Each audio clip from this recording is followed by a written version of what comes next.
Bienvenue dans cette vidéo où j'ai le plaisir de vous présenter pourquoi et comment créer vos propres couleurs en commençant par le cercle chromatique, c'est important. Il s'agira d'une série de 4 vidéos séparées pour que vous vous sentiez à l'aise et pas envahi par le système que je vous propose. 3 couleurs primaires, méthode adaptée pour les techniques aquarelle, huile et gouache. Et nous allons établir ce cercle chromatique et toute la suite à l'acrylique. Mais avant de vous dire pourquoi, c'est important que vous puissiez créer vos propres couleurs, donc les faire vous-même. Vous avez peut-être déjà fait cet exercice, vous avez déjà vu les créations. Donc je vais vous présenter la méthode des 4 vidéos que je vous propose pour pas que vous vous ennuyiez. La première vidéo, c'est celle à laquelle vous assistez maintenant. Comment créer votre premier cercle chromatique avec les couleurs primaires. La seconde, nous allons faire une astuce pour renchérir notre palette avec d'autres couleurs qui ne sont pas primaires. La troisième vidéo, comment nous servir des couleurs complémentaires pour enrichir une œuvre, c'est ma préférée.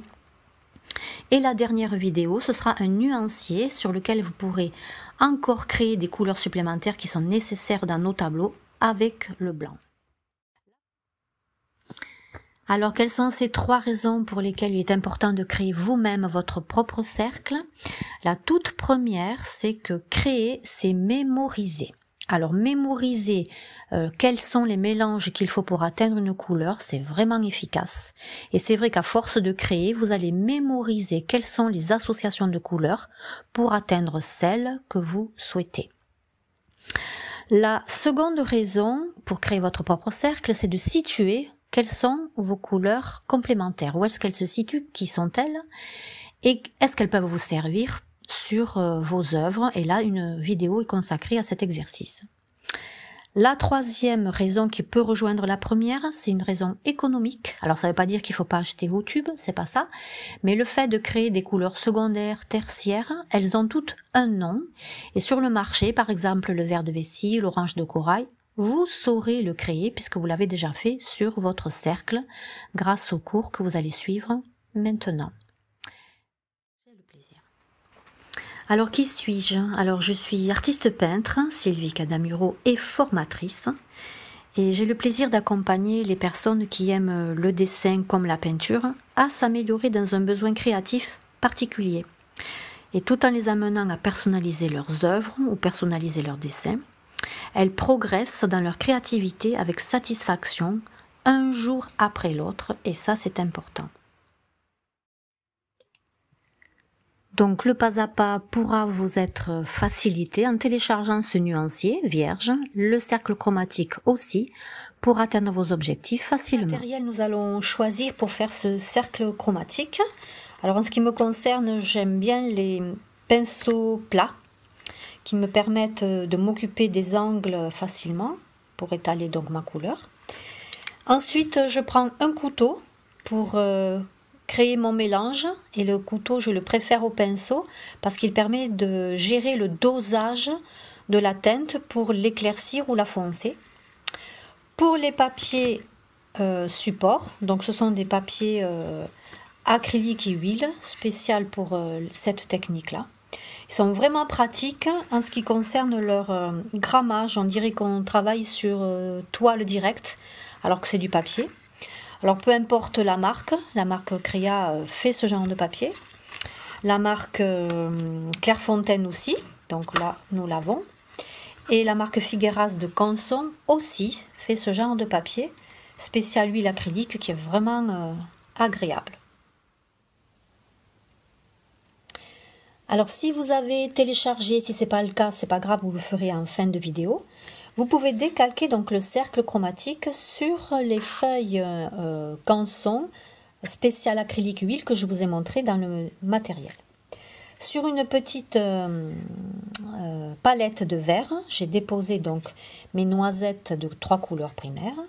Et ensuite, j'ai déposé 3 couleurs primaires sur les emplacements opposés des triangles en question, pour que des primaires, je puisse fabriquer les secondaires dans lesquels va commencer la naissance des couleurs par la création.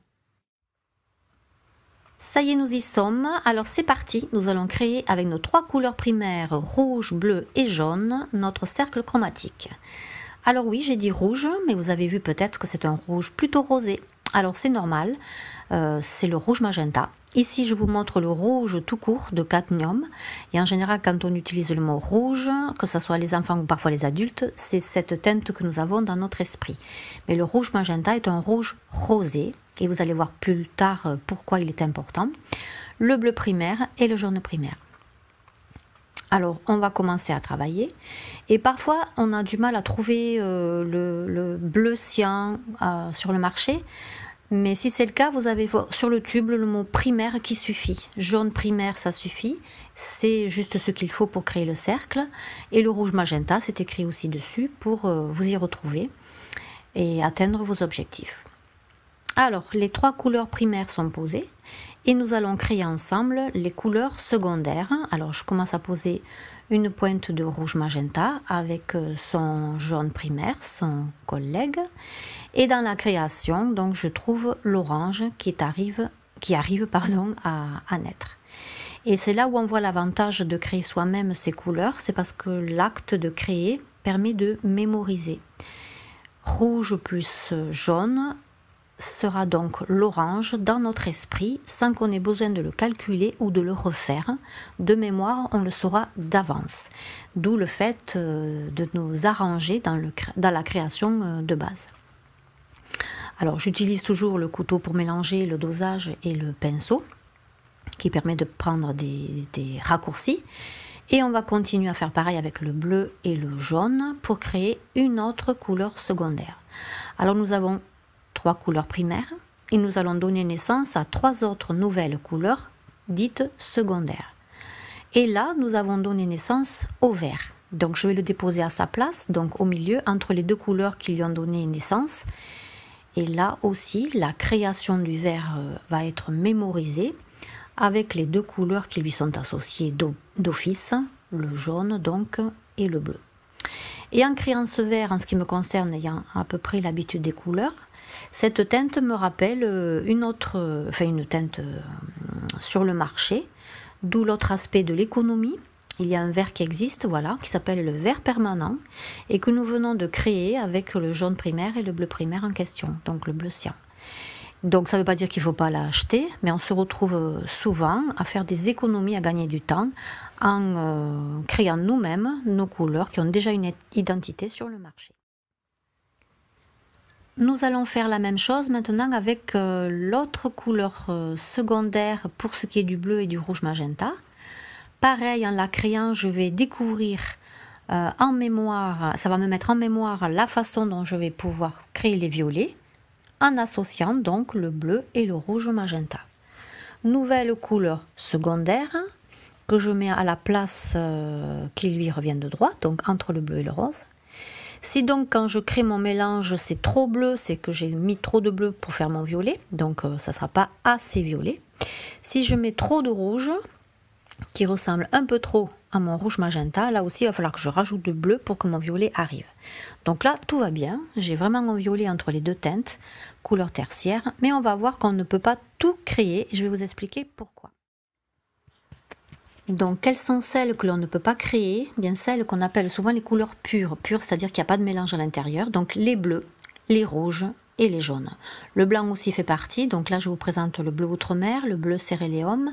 Peut-être que certaines ont un peu de blanc à l'intérieur, mais pareil, on ne peut pas créer le blanc et le bleu. Le bleu de Prusse, que je viens de vous montrer. Et c'est pareil pour les rouges et les jaunes. Donc, dans ce contexte, il nous faut nous munir de ces couleurs. Donc là maintenant nous allons entreprendre les couleurs tertiaires. Alors si tout cet ordre est difficile, notez comme je viens de le faire le chiffre 1 aux premières couleurs des 3 primaires, le chiffre 2 qui correspond donc à la couleur secondaire que vous avez créée et le chiffre 3 qui arrive maintenant, couleur tertiaire, qui vont donc être créés sous forme de dégradés dans le demi-cercle qui les concerne.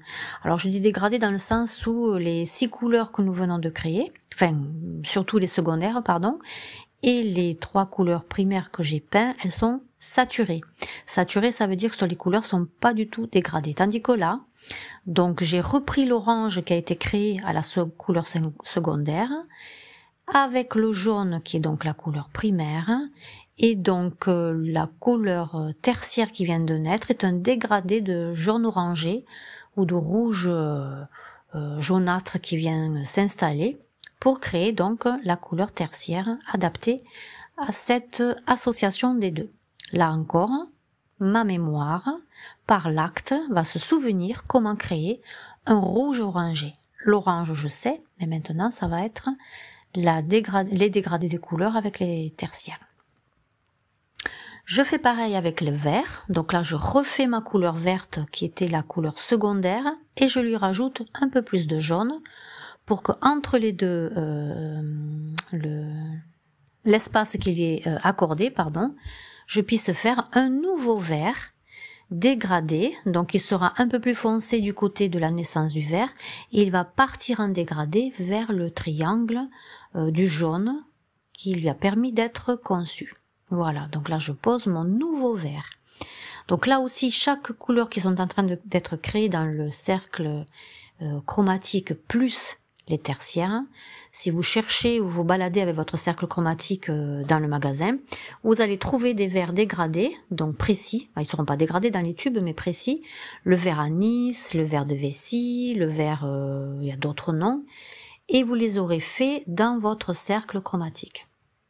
En faisant aussi les dégradés, ce que je fais donc avec cette première couleur dans les verres tertiaires. Donc là, on va en faire une autre où c'est le bleu qui va dominer. Vous allez pouvoir découvrir comment créer des collines, avec quelle couleur vous allez créer vos collines. Donc des forêts de pins, des collines de prairies. Vous aurez déjà les verts présentés dans votre cercle chromatique qui va vous faciliter la tâche.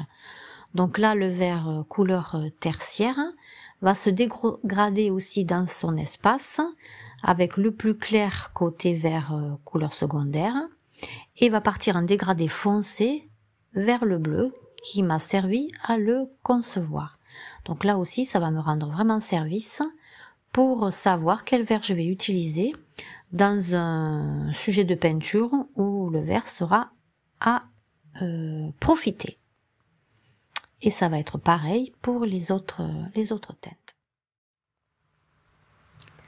Donc là, nous allons créer une autre couleur tertiaire entre le bleu, notre couleur primaire, et la couleur secondaire que nous avons créée, donc le violet. Violet plus bleu va donner un violet foncé, où nous allons faire connaissance avec la possibilité de créer des ciels dégradés, foncés vers leurs racines en fonction du modèle que nous choisissons. Et avec le rouge magenta, notre violet va se chauffer. Donc la teinte va s'éclaircir dans le chaud. Alors là aussi, super sujet pour avoir des teintes dégradées dans le violet, pour rechercher notre besoin, pour faire des ciels par exemple ou des mers en fonction de notre toile ou de notre modèle. Donc là, on a un super dégradé. Donc tout le cercle, c'est le cas. Dégradé dans les verts, dans les oranges. Dans l'orange, il ne va pas tarder à arriver. Donc violet, pour atteindre un objectif en fonction de nos besoins. Alors je rappelle que les blancs ne font pas partie du cercle nuancier, enfin le blanc. Vous aurez dans la prochaine vidéo, la toute dernière, qui va vous permettre aussi de créer des nuances et réparatrices dans une œuvre. Nous clôturons notre cercle avec notre orange associé à notre rouge magenta. Donc ça va être un orange un peu plus chaud, où là le dégradé va naître pour nous donner des astuces avec les couchers de soleil ou d'autres teintes précises dans nos œuvres particulières. Alors ce travail du cercle chromatique peut se faire avec les autres techniques. Donc voilà notre cercle de terminé, 3 couleurs primaires qui nous ont permis de créer 3 couleurs secondaires, associées à elles avec un dégradé assez fourni de couleurs tertiaires. Donc avec le fait de les avoir fait dégrader, on a beaucoup de couleurs qui se sont enclenchées pour nous permettre d'avoir un raccourci à créer nos œuvres avec les couleurs sous les yeux grâce à ce cercle. Mais peut-être que vous avez vu que vous n'avez pas toutes les couleurs. Alors toutes les couleurs, comme on l'avait dit au début, c'est entre guillemets. Il est vrai que j'ai de bons dégradés, mais si je veux faire une forêt, on a parlé des verts, mais où sont les marrons? Une maison, où sont les briques? Je n'ai pas vraiment toutes les couleurs dont j'aurai besoin. Comment je fais? Alors comment faire? Je vais vous le présenter sans faire tout aujourd'hui. Donc comment trouver les couleurs qui nous manquent? C'est ce que nous ferons la prochaine fois. Donc là je vous présente le travail de la prochaine fois. Le cercle d'aujourd'hui c'est celui-ci et je vous encourage à vous entraîner avant que l'autre vidéo vous soit présentée, à en faire un vous-même. Et nous avons donc les violets, les verts et les oranges, mais les marrons ou d'autres teintes que vous avez dans votre esprit, vous ne les trouvez pas. Donc voilà le futur cercle de la prochaine fois que je vous ai préparé, avec lequel nous créerons facilement les prochaines couleurs qui nous manquent.